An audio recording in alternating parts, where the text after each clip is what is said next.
Perkenalkan, nama saya Stanley Niklas Tuladesi. Saya merupakan pengajar biologi untuk kelas Olimpiade Biologi di Wardaya College. Nah, di 30 menit ini, jadi 30 menit ke depan, kita mungkin akan lebih kepada membahas soal. Jika teman-teman punya pertanyaan, punya pendapat, ataupun ada yang kurang jelas terkait dengan apa yang saya ajarkan di hari ini di kelas Zoom Wardaya saat ini, teman-teman dapat bertanya melalui live chat. Oke, baik, kita awali. Jadi di sini saya mungkin ke depannya selama 30 menit ke depan kita akan latihan soal di mana latihan soal di saat ini mungkin saya akan ambil dari soal OSP maupun soal OSN dari tahun-tahun sebelumnya. Jadi soalnya memang adalah standar Olimpiade. Pertama, maaf.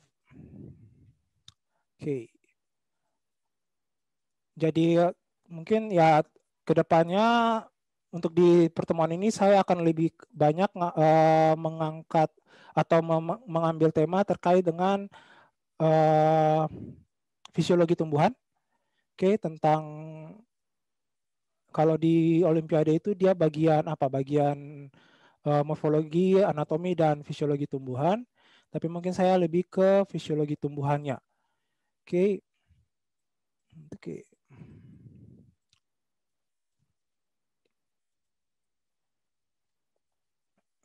Maaf. Baik. Ini soal pertama yaitu terkait dengan hormon. Oke, bagaimana kita tahu bahwa hormon dia merupakan senyawa kimia yang menjadi faktor kunci dalam mengatur fisiologi baik hewan maupun tumbuhan. Oke, khusus di saat ini kita bahas terkait dengan hormon tumbuhan. Oke, pada soal ini terkait dengan hormon auksin sama gibelerin. Oke, auksin dan gibelerin merupakan dua hormon klasik yang berperan dalam pertumbuhan dan perkembangan tanaman. Biosintesis gibelerin pada tanaman Pisum sativum digambarkan sebagai berikut. Oke, jadi ini jalur biosintesisnya.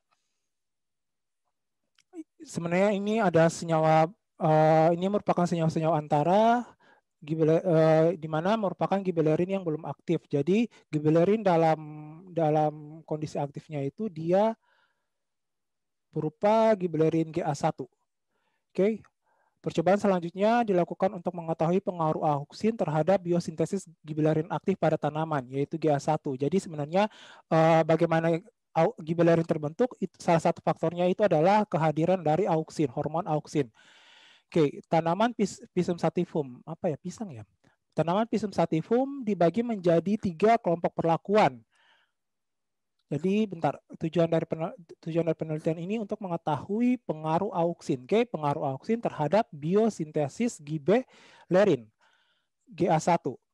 Tanaman Pisum sativum dibagi menjadi 3 kelompok perlakuan, yaitu tanaman utuh, ini nanti digambarnya di bawah, dekapitasi, jadi ada pemotongan bagian pucuknya di atas nodus ke-7 atau dekapitasi yang diikuti dengan atau yang ketiga itu dekapitasi yang diikuti dengan pemberian IAA. Jadi ada 3 perlakuan. Oke, satu tanaman utuh, yang dimana nggak ada pemotongan atau nggak ada dekapitasi maupun nggak ada penambahan IAA. IAA merupakan ya auksin. Kemudian perlakuan yang kedua itu dekapitasi pada di atas nodus ke-7. Kemudian perlakuan yang ketiga itu dekapitasi, kemudian diikuti dengan pemberian IAA. Oke, jadi ada penambahan auksin di perlakuan ketiga ketika melakukan dekapitasi.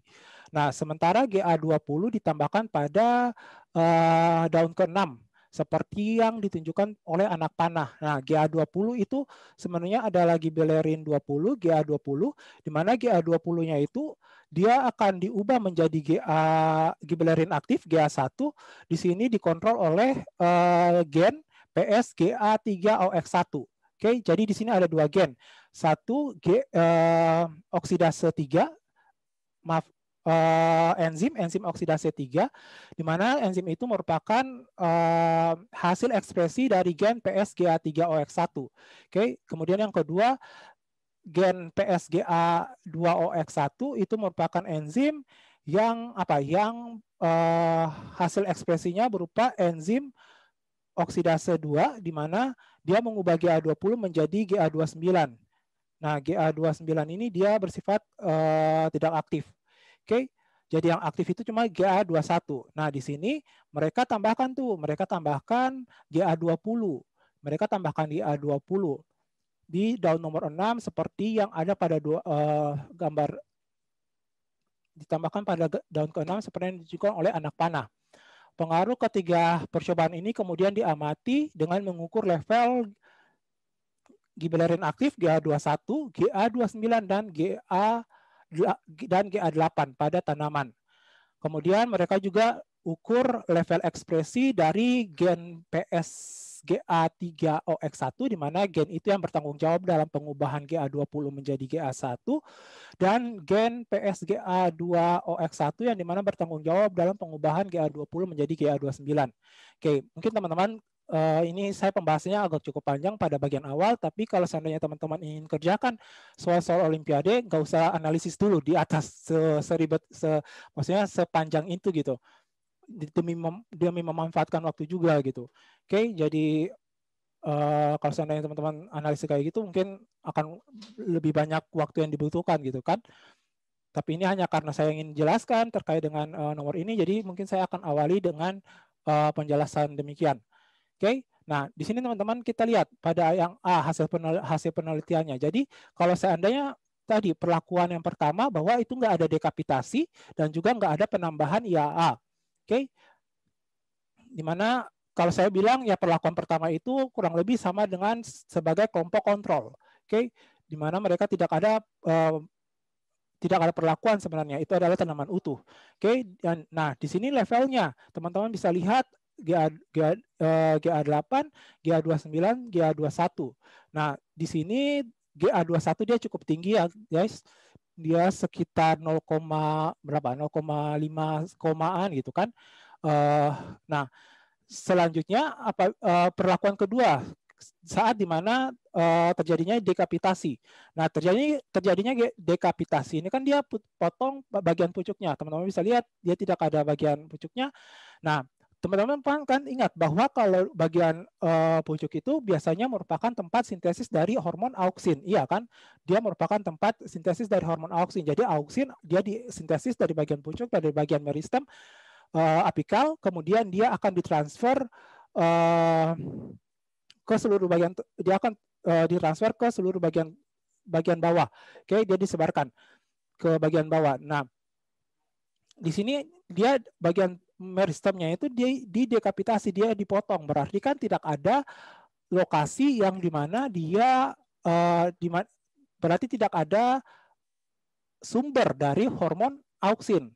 Nah, teman-teman bisa lihat kalau nggak ada sumber dari hormon auksin, teman-teman bisa lihat bahwa GA21 dia cukup signifikan perubahannya.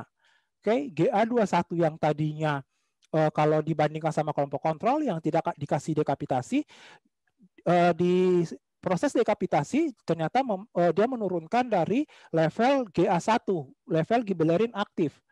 Oke, nah kemudian perlakuan yang ketiga, dia dekapitasi, tapi dia tambahkan IAA. IAA juga dia termasuk dalam hormon auksin.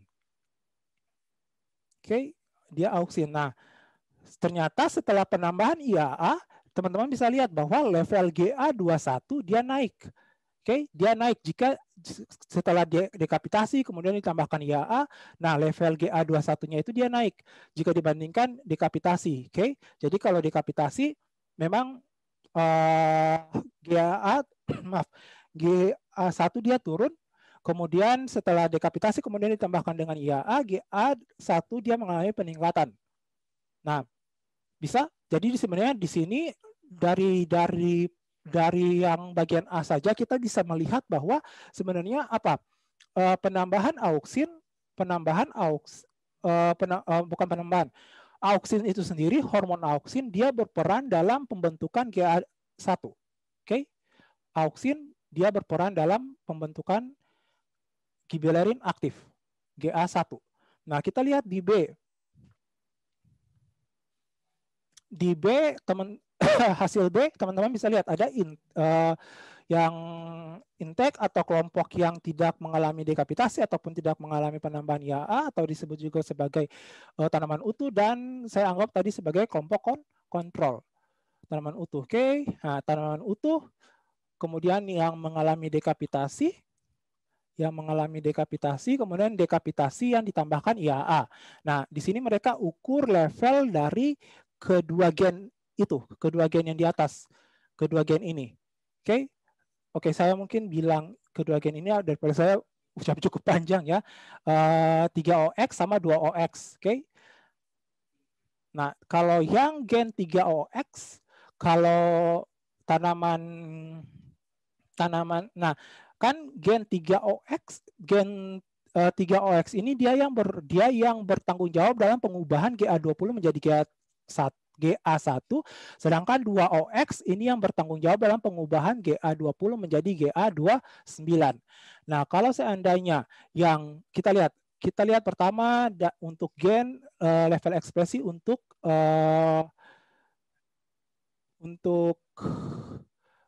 3OX.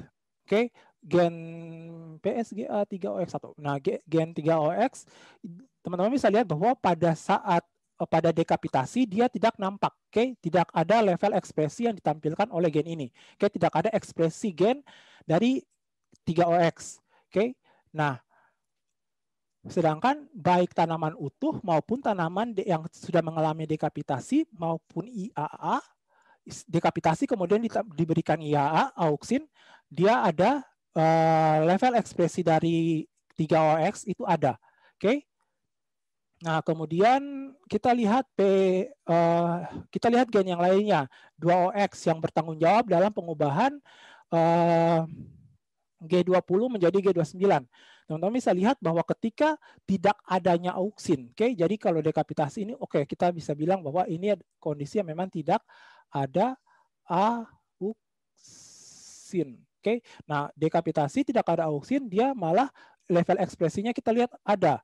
Oke, dia cukup tinggi, bukan cukup tinggi, dia ya ini tidak secara kuantitatif juga, tapi levelnya cukup tinggi. Nah, berarti bahwa auksin di sini, bahwa tidak adanya auksin, bahwa pada tanaman dekapitasi yang mengalami dekapitasi, level gen dari PSGA2OX1 dia tinggi. Oke. Berarti sebenarnya apa yang dilakukan auksin di sini kira-kira?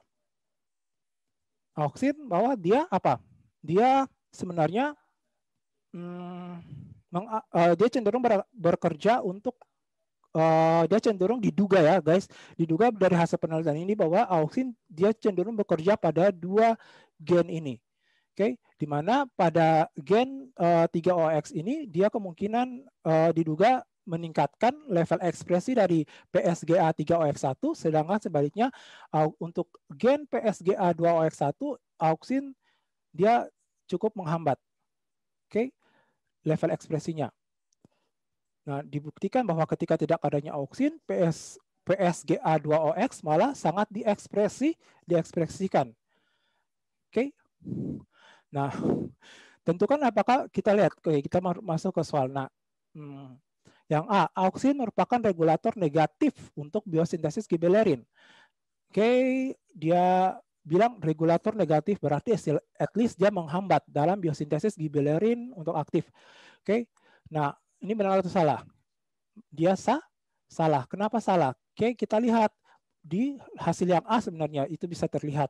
Oke, bahwa ketika yang dekapitasi, ketika memang tidak adanya sumber auksin, auksinnya nggak ada, dekapitasi GA1 dia rendah, tapi setelah dia tambah IAA, auksin level GA1 dia malah naik. Oke, berarti auksin harusnya bukan regulator negatif, tapi dia merupakan regulator positif. Oke, justru dia sebenarnya yang meningkatkan untuk terbentuknya gibberellin aktif GA1. Oke. Yang B, penambahan IAA. Penambahan IAA dapat menggantikan peran dari tunas apikal dalam mempertahankan level GA1 pada tanaman. Oke, benar. Ini adalah tujuan utamanya kenapa perlakuan 3 dilakukan. Oke, mereka dekapitasi, mereka potong, tunas apikalnya dibuang. Oke, tapi mereka tambahkan IAA untuk menggantikan peran dari auksin, sehingga level GA1 tetap tinggi atau tidak berbeda, ya, atau levelnya itu cenderung mirip, cenderung sama dengan kelompok perlakuan awal tanaman utuh. Oke, yang C, dekapitasi menginduksi peningkatan level ekspresi gen PSGA2OX1 yang berujung pada peningkatan produksi GA1. Ini benar atau salah? Level ini loh, gen ini. Dia bilang level gen ini. Dekapitasi menginduksi peningkatan level ekspresi GA. Ya, benar. Oke, dekapitasi dia memang benar bahwa dia meningkatkan level ekspresi dari gen 2OX. 2OX, oke, dia meningkatkan. Tapi kita baca selanjutnya, yang berujung pada peningkatan produksi GA1. Tapi ini yang salah. Karena apa? Karena gen PSGA2OX1 dia tidak bertanggung jawab dalam pembentukan GA1. Dia lebih bertanggung jawab pada pembentukan GA229. Oke? Berarti dia salah. GA1 dapat disintesis selain di tunas apikal hanya pada kondisi konsentrasi auksin yang mencukupi. GA1 dapat disintesis selain di tunas apikal hanya pada kondisi konsentrasi auksin yang mencukupi. Nah, berarti apakah GA1 ini juga dapat disintesis di tempat lain? Nah, kita tahu bahwa hormon gibberellin ini dia bukan saja disintesis di bagian sekitar tunas apikal, tapi dia juga dapat disintesis di tempat lain dari tubuh tanaman tersebut selama memang kondisi konsentrasi auksin dia mencukupi. Oke, jadi ini dia benar juga. Sehingga kita bisa lihat bahwa auksin ini dia merupakan hormon yang sebenarnya juga berperan dalam meningkatkan konsentrasi atau kadar dari hormon gibberellin. Oke, diduga bahwa auksin dia berperan dalam meningkatkan ekspresi dari gen 3OX tapi menurunkan ekspresi dari gen 2OX. Oke. Satu soal lagi ya guys, 30 menit kayaknya emang kurang berasa gitu kan. Oke, masih terkait dengan fisiologi tumbuhan. Oke, mungkin teman-teman sangat tertarik ya terkait dengan apa yang paling kalau saya lihat tuh yang paling banyak suka untuk biologi itu topik biomolekular, biologi sel molekular. Oke, mungkin di pertemuan selanjutnya baru kita dapat membahas terkait dengan biologi sel molekular. Oke teman-teman, ini masih fisiologi tumbuhan. Ini dia suatu penelitian tentang dampaknya selenium eksogen. Jadi selenium unsur Se, eksogen berarti dia ditambahkan dari luar, dia tidak disintesis atau dibentuk oleh tanaman tersebut. Oke, terhadap cekaman garam. Jadi ini pengaruh selenium, pengaruh unsur selenium terhadap tanaman jagung, di mana tanaman jagung itu dia mengalami cekaman garam. Oke, nah variabel yang diamati adalah tinggi tanaman. Oke, dia amati tinggi tanaman, panjang daun, oke semua morfologi. Bobot kering, berat keringnya dia, dan tampilan pertumbuhan. Oke, perlakuan yang diberikan penambahan atau tanpa penambahan Se atau NaCl dengan konsentrasi yang berbeda, yaitu 1 mikromolar sekian Na2SO3, 1 Se, oke, kemudian 5 Se, jadi mereka memberikan selenium dalam kadar konsentrasi yang berbeda-beda. Oke, 1 mikromolar, 5 mikromolar, dan 25 mikromolar. Sebagai pembanding digunakan kelompok tanaman kontrol yang ditumbuhkan pada setengah medium hogland. Hasil yang diperoleh ditampilkan pada gambar berikut. Huruf yang berbeda pada puncak histogram menunjukkan perbedaan yang nyata. Oke, CK ini merupakan tanaman kontrol. SE, 5 SE, 25 SE, kemudian ini NaCl saja, jadi dia mengalami cekaman garam. Kemudian NaCl ditambah 1 SE, NaCl dan 5 SE, NaCl sama 25 SE. Oke, di grafik pertama mereka lihat terkait dengan berat kering dari shoot-nya. Oke, kemudian berat kering dari roots, dari akar. Oke, dari taruk sama dari akar berat keringnya. Nah, kita kemudian lihat penampilan si tanaman tersebut. Dari sini mungkin ya mana kita bisa lihat mana yang subur, mana yang nggak subur gitu kan. Dari yang kontrol, kemudian 1 SE oke lumayan, 5 SE oke lumayan. Nah, pas tampilan yang 25 mikromolar SE itu udah tanamannya mungkin udah mengalami gangguan fisiologi.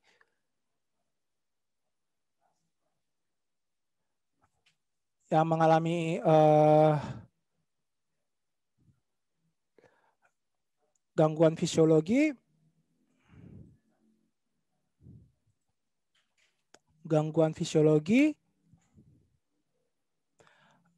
kemudian NaCl memang dia cekaman garam, jadi teman-teman bandingkan saat tanaman kontrol, kemudian tanamannya mengalami cekaman garam. Oke, kita bandingkan dua ini, dia cukup berbeda nyata. Oke, tampilannya. Kemudian 1 SE, 5 yang diberi cekaman garam, kemudian ditambahkan 1 SE, 5 SE.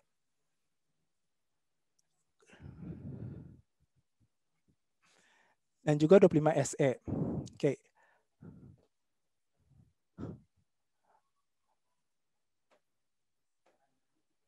Nah,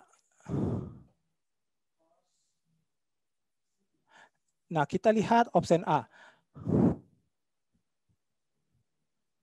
Kita lihat opsi A, penambahan selenium yang rendah tidak berdampak nyata pada bobot kering pucuk. Bobot kering pucuk, berarti kita lihat shot. Oke, shot dry weight.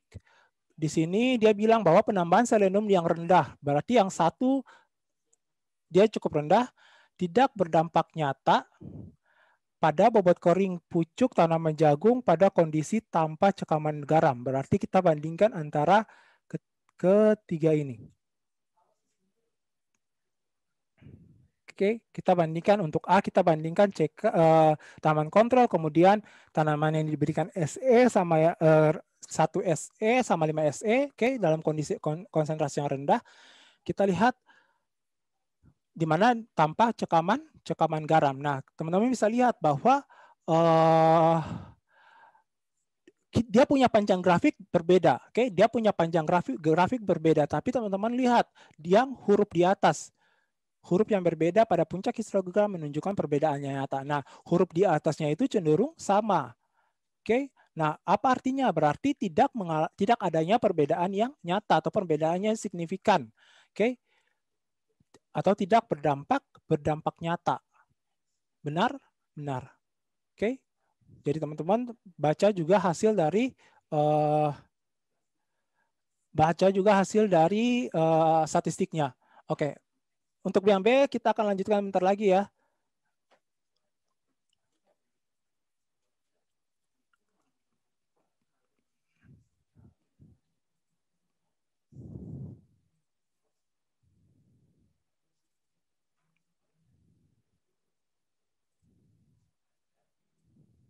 Nah, yang B, konsentrasi selenium yang tinggi dapat menurunkan produksi tanaman.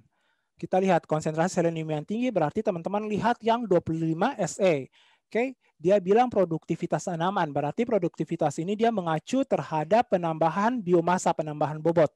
Oke, baik bobot itu di pucuk, di shot, atau di akar, roots. Nah, teman-teman bisa lihat kita bandingkan antara kelompok kontrol sama yang kelompok 25 SE. Baik yang pucuk, yang taruk, ataupun yang akar. Nah, teman-teman bisa lihat dia berbeda nyata. Oke, dia berbeda nyata bahwa terjadinya penurunan. Nah, berarti B benar atau salah bahwa konsentrasi selenium yang tinggi dapat menurunkan produktivitas tanaman. Dia benar. Oke, jadi selenium walaupun dia konsentrasi rendah tidak memberikan dampak terhadap produktivitas tanaman, tapi ketika dia diberikan dalam konsentrasi yang tinggi, dia malah menurunkan produktivitas tanaman.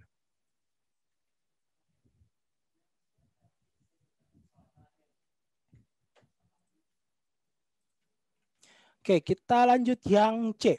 Dampak cekaman garam dapat berkurang dengan adanya selenium pada media tanaman dengan konsentrasi yang rendah. Dampak cekaman garam dapat berkurang dengan adanya selenium pada media tanaman dengan konsentrasi yang rendah. Berarti kita lihat yang cekaman garam, NaCl, kemudian yang ditambahkan dengan selenium. Tapi dalam konsentrasi yang rendah, dalam konsentrasi 1 Se. Nah, teman-teman bisa lihat dari grafik, ketika NaCl saja, tanaman itu dikasih cekaman garam saja, dan sama cekaman garam yang ditambah dengan Se.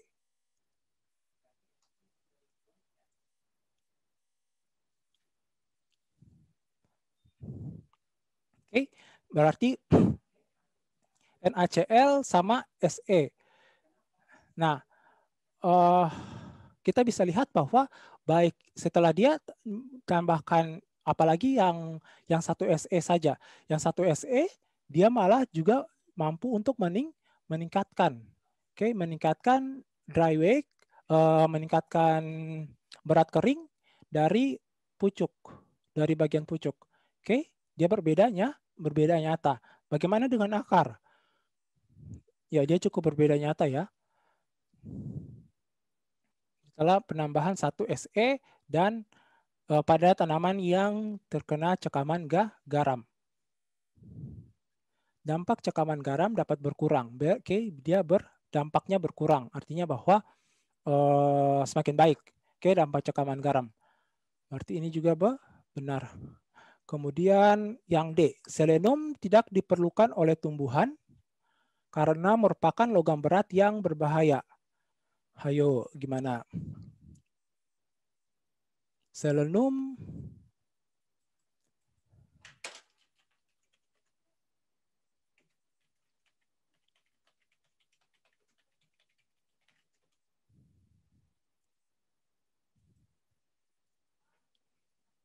Selenium tidak diperlukan oleh tumbuhan karena merupakan logam berat yang berbahaya. Nah, kalau seandainya dia bilang logam berat berbahaya, kalau saya bandingkan itu misalkan logam berat yang berbahaya yang cukup terkenal yaitu Pb, Cd maupun Hg.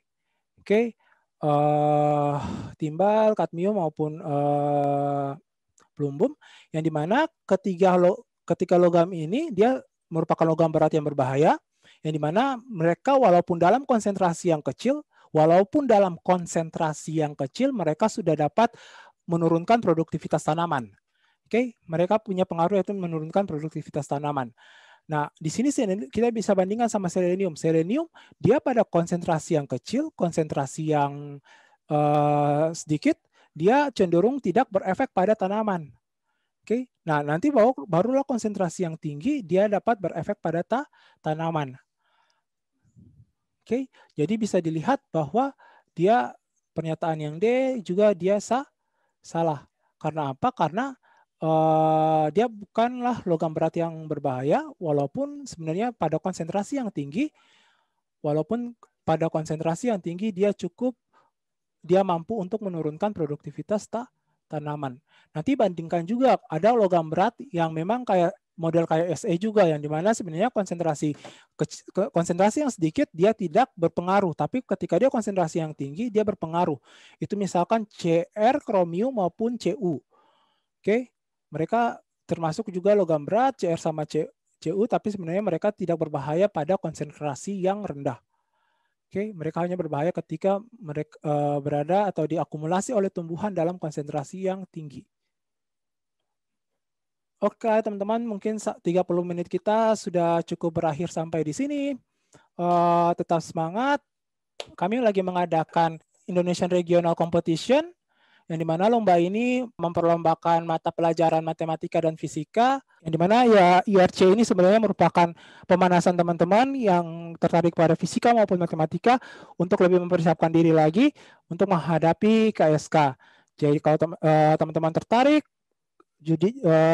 dapat mendaftarkan diri melalui Sekretariat Wardaya ataupun halaman Wardaya College Online. Makasih teman-teman, selamat siang dan see you next time, guys. Makasih.